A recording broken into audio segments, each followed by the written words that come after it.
Muito boa tarde para alguns, muito bom dia para outros. Tenho imenso gosto em colaborar aqui com o canal History of Science, patrocinado pelas universidades de Coimbra e pela Universidade de Aveiro. É uma grande iniciativa e por isso mesmo felicito os organizadores e os autores deste programa. Eu gostaria que os meus colegas e amigos e público em geral me ouvisse falar um pouco sobre os plásticos, que é um assunto extraordinariamente controverso no dia de hoje. Há muitas pessoas que ouvem falar dos plásticos e têm de imediato aversão à palavra plástico, mas na realidade nós assistimos e sabemos que muita gente odeia os plásticos sem saber o que são os plásticos, mas outros também amam os plásticos porque têm noção do que são os plásticos. Os plásticos são um material que, quando foi criado por Hendrik Beckland em 1907, foi sintetizado em 1907, portanto, sob o nome da bakelite. Bakelite é, digamos, o primeiro plástico, um material feito pelo homem, sintetizado no laboratório, que veio, digamos, substituir materiais antes que eram semissintéticos, como o celuloide, digamos que era uma modificação química da celulose que apareceu em meados do século XIX e era um material, digamos, muito apreciado, especialmente na época vitoriana da Rainha Vitória. Usava-se bastante esse material para muitas aplicações, inclusive punhos, para facas, objetos de decoração, espartilhos para as senhoras, cortinas para os carros, mas era um material muito instável, portanto inflamava com muita facilidade. E então houve tentativas de se encontrar outro material melhor e aparece então a bakelite, sintetizada, como eu disse, em 1907 e posta a circular em grande escala, comercializada em grande escala, em 1910. E este material, digamos que quando aparece, é considerado um material de todos os usos, portanto, com infinitas utilizações, inclusive até há um símbolo matemático de infinito ligado, articulado com a propaganda, com a promoção da bakelite, que serviu a Primeira Guerra Mundial, entre guerras, especialmente na indústria da rádio, das telecomunicações, etc. Portanto, a bakelite foi o primeiro plástico e da Segunda Guerra Mundial aparecem em grande produção outros plásticos, mas com melhores propriedades, porque a bakelite é um material que nós dizemos, quimicamente, é um termo-endurecível. Portanto, se nós fundirmos a bakelite, amolecermos, aquecermos, ela destrói-se. Portanto, não somos capazes de moldar outra vez a bakelite. Surgem então os termoplásticos, como os exemplos que eu dei, o PVC, portanto, são plásticos que são usados atualmente, o PVC, o poliestireno, o polietileno, de facto vieram servir a indústria e não só as populações, portanto, houve uma produção em grande massa e passaram a fazer, os plásticos passaram a fazer parte do plano das pessoas e da indústria e realmente estes materiais mostraram ser melhores que os materiais tradicionais, como o ferro, a madeira, o alumínio, o bronze, o vidro, inclusivamente, aliás, mais baratos, mais fáceis de trabalhar, e digo também com características únicas, com propriedades únicas, porque nós podemos fazer, são bastante versáteis, nós podemos fazer o plástico que queremos, com a cor que queremos, com as propriedades que queremos, para os fins que queremos, Portanto, digamos que é multifacetado. É como o plástico, é como o Ezio Manzini, um designer famoso, diz, é como o Zelig. Transforma-se de acordo com os contextos, com os ambientes. Portanto, se viram esse filme, recordarão certamente o Woody Allen como protagonista, que desempenhava este papel de transformar-se quando comia muito, etc. Portanto, o plástico realmente é um material com essas características todas e, na minha perspectiva, é muito difícil nós vivermos sem os plásticos. Conforme sabem, se olharem à vossa volta, ao vosso redor, encontrarão plásticos, portanto, materiais sintéticos, em tudo, tudo. Um bom desafio é ver, e isto eu desafiava alguns ambientalistas que têm um discurso muito alarmista e que diabolizam o plástico, aconselhá-las a viver 1 hora, ou nem isso, 5 minutos sem plásticos, para ver como é que seria a vida deles, como é que seria a funcionalidade da situação. Portanto, os plásticos são, de facto, materiais únicos, com propriedades únicas. Na minha perspectiva, não há melhor material do que os plásticos. Inclusive, veem hoje, já temos os plásticos de engenharia usados na aeroespacial. Aliás, se repararem, na medicina, na construção, na indústria no vestuário, os sapatos, enfim. Portanto, nós, nas casas, como disse, nos automóveis, portanto, os plásticos têm estas características, são leves, são baratos. De facto, o problema aqui para muita gente é que a matéria-prima para os plásticos é o petróleo. E, portanto, isso liga logo a problemas de poluição, a problemas ambientais, etc. Mas eu gostaria também de chamar a atenção que qualquer outro material cria poluição, não são só os plásticos, mas eu não sou muito adepta dessa imagem de que os plásticos são poluidores. Os plásticos não são poluidores. Os plásticos são materiais inertes, os plásticos não matam. As imagens que nós vemos de vida marinha, de animais como as baleias, enfim, a morrer porque têm o estômago cheio de plásticos, eles não morrem por causa dos plásticos, eles morrem porque ficam sufocados, comem plástico, ficam sufocados. Não é propriamente o plástico que intoxica, não é? Agora, quem é que é responsável por estes acontecimentos? Meramente o homem, porque é o homem que põe os plásticos nos oceanos, nos aterros, nos rios, enfim, na terra. Portanto, eu gosto muito de passar esta imagem para nós percebermos que temos que ser responsáveis e usar os plásticos com cuidado e de forma adequada.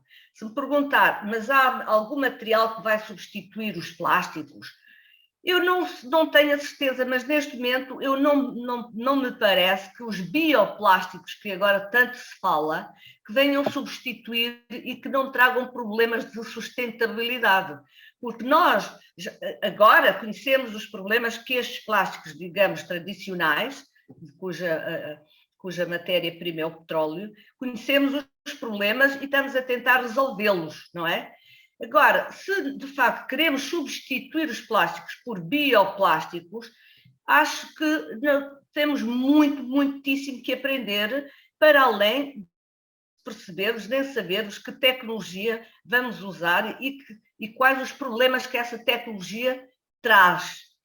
Portanto, há que ter algum cuidado no discurso que se produz sobre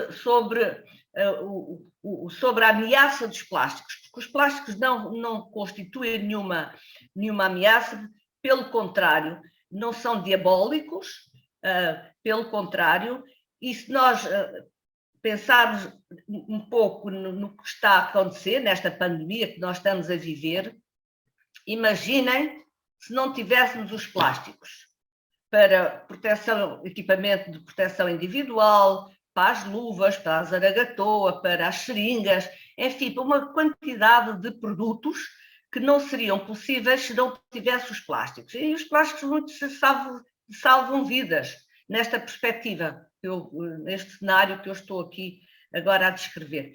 Por isso, quando se diaboliza os plásticos e se pensa, voltando aos bioplásticos, não sei até que ponto isso é bom. Primeiro porque não conhecemos as tecnologias que elas vêm produzir e, além do mais, neste momento, enfim, há experimentações e estudos, agora, ainda não há produção em grande escala dos bioplásticos e a produção que existe é feita em laboratório, é cara, portanto, digamos que em condições controladas.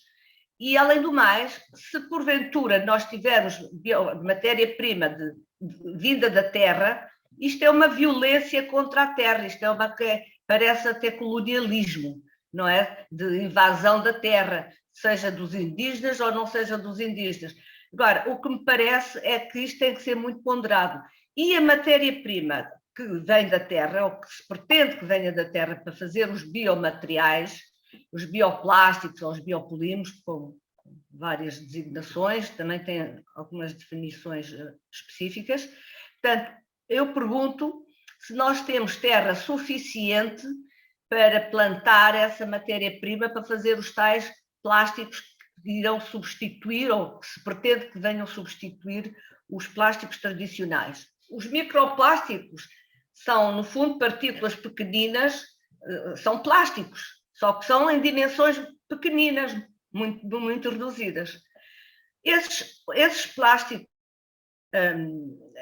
de facto, tem-se visto que existem na cadeia, que alguns peixes, alguma vida marinha, em alguma vida marinha tem-se encontrado essas partículas.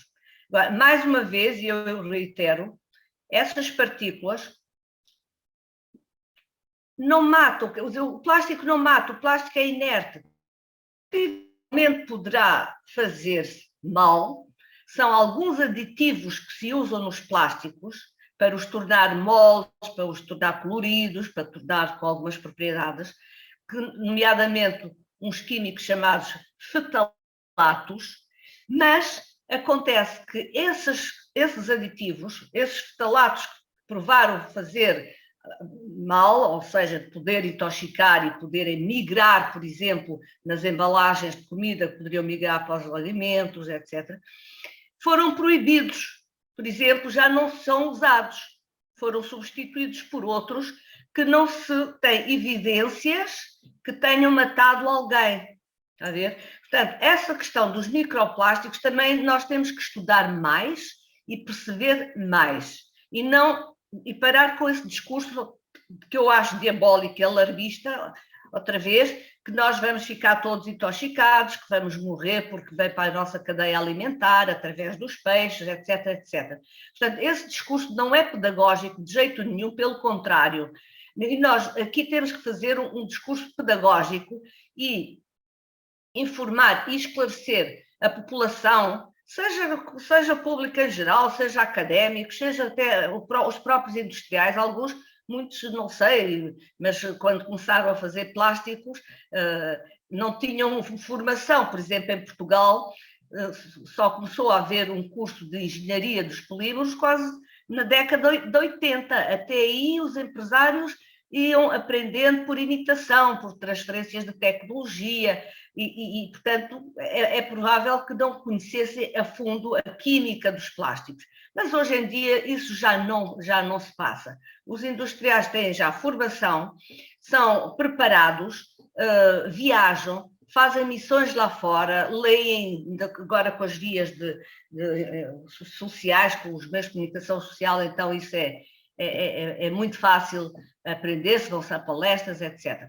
Por isso, a questão dos microplásticos tem que ser mais estudada, tem que ser mais discutida e temos que fazer esforços todos em conjunto e deixar de sermos alarmistas. Eu já disse isto várias vezes, porque eu vejo esse discurso incendiário inflamado muitas vezes contra os plásticos. Há uma legislação muito rigorosa contra o BPA e há muita legislação e muita fiscalização. Se reparar, hoje em dia há muita fiscalização, portanto, é muito difícil usar-se outra vez os produtos que foram proibidos e foram banidos. Portanto, eu gostava de deixar uma mensagem de conforto, uma mensagem de paz e de apaziguadora contra os plásticos, ou seja, as pessoas que detestam os plásticos começarem a olhar para eles como, olha, materiais milagrosos, como foram considerados em determinada altura do seu percurso e da sua história, está bem? E também queria dizer alguma coisa agora sobre essa questão dos contaminantes. Esta história apareceu nos anos 60 pela Greenpeace, começou a denunciar os plásticos, especialmente eram feitos das xuxas dos bebés, que começaram a alarmar a população, que os bebés iam morrer todos, porque estavam a chuchar nas chupetas de plástico e que engoliam os aditivos, etc. Qualquer experiência feita até hoje não encontrou nada disso ainda nos humanos. Pode ser que daqui a 2, 3 anos ou 4 haja essas evidências, mas até o momento não há evidências científicas de facto que eles tenham matado homens. Há outra história que provavelmente também poderá confundir as pessoas que leem um pouco sobre a história dos plásticos, a ver de facto com a morte de muitos trabalhadores. Isso aconteceu nos anos 60 nos Estados Unidos da América. Trabalhavam numa fábrica de plásticos, nomeadamente do PVC, e a determinada altura começaram a morrer. E vários trabalhadores, e aquilo, enfim, houve alarme no público, obviamente, e na indústria. Então, o que é que se descobriu? Os trabalhadores desenvolveram cancros no fígado, chamados angiosarcoma do fígado, e descobriu-se o quê? Que não era o PVC, o plástico era o monómero, o cloreto de vinilo. E o que é isso do monómero? Portanto, o plástico é um polímero, é uma macromolécula, moléculas com peso molecular muito grande e que, por isso é que tem grandes cadeias e por isso é que é muito difícil degradarem-se e levam anos e anos a degradarem-se e espalham-se pelo mundo, como sabem.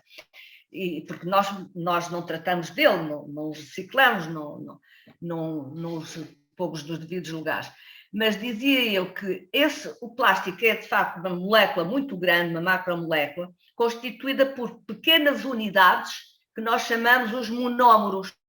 Vocês imaginem um clipezinho, é um monómero, e se juntarem os clipes todos fazem uma cadeia, uma correia, não é? Esta é uma imagem para se perceber como é constituído o plástico.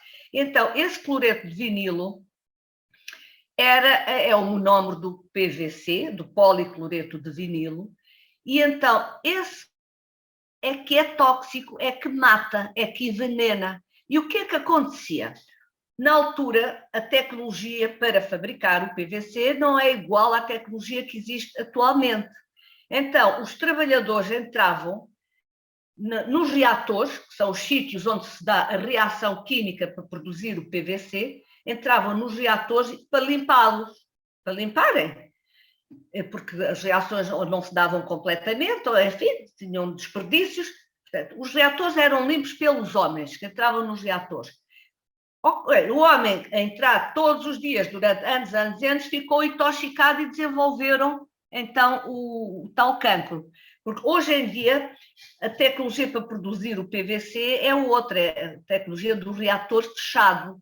Já não há homens que entram nos reatores, portanto não é necessário homens. E por isso, enfim, ninguém ouve dizer que alguém morre, alguém que trabalha na indústria dos plásticos morre.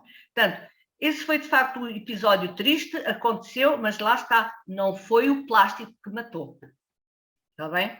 Portanto, Isto é o que eu gostava de dizer. E também há outra questão que eu acho interessante, é que é um material que tem muitas vantagens, como já viram, muitíssimas vantagens, por exemplo, os designers gostam muito do plástico, e nós temos um designer também famoso, que agora até vive em Portugal, que é o Philip Stark. A eleição para ele é o plástico, assim como o Ezio Manzini, que eu já referi há bocado. Portanto, e se formos lá para trás, o filósofo francês, o Roland Barthes, também considerava o plástico como um material milagroso, um material alquímico que se transforma também em muitas situações.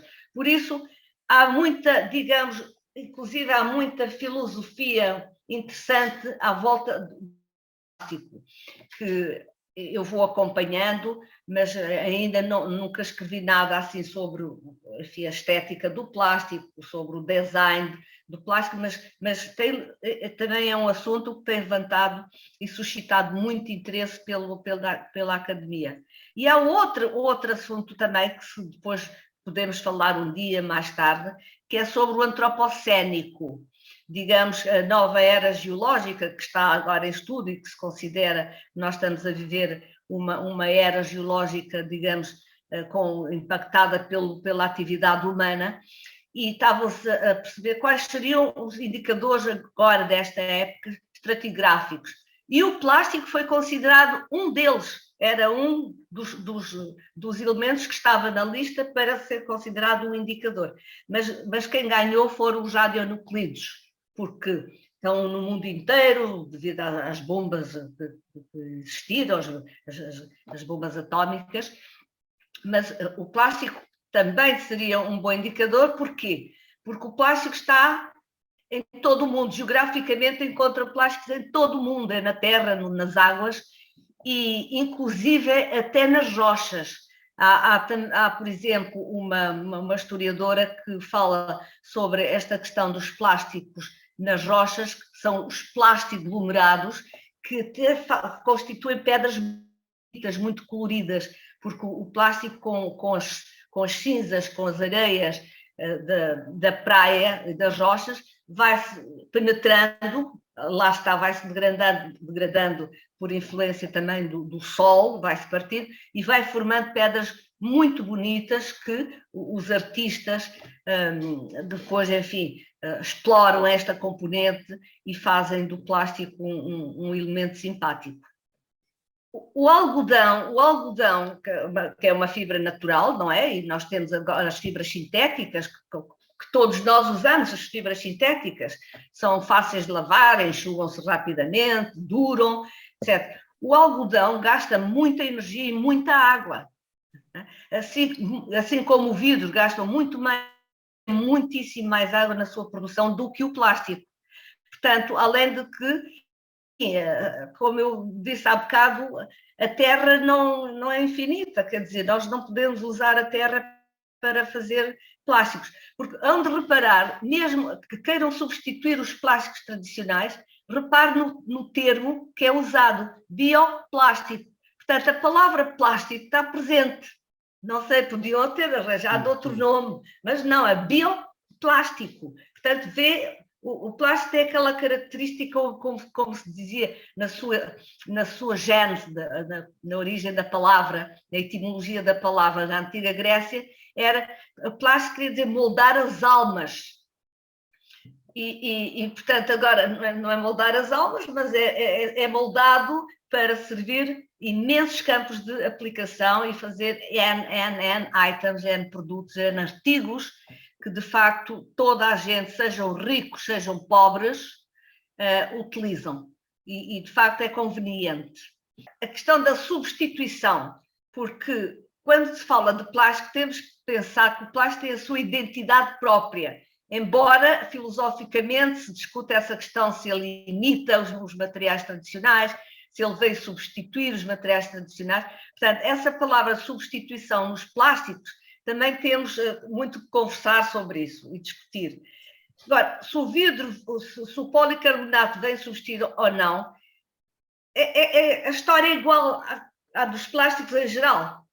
Exatamente, porque os plásticos em geral, se quer utilizar a palavra substituir, de facto devem substituir os acrílicos. Os acrílicos são, olha para eles e vê vidro. Portanto, pode dizer que vieram substituir o vidro. Portanto, são tal e qual o vidro. Está a ver? Por isso, há muita área de discussão ainda.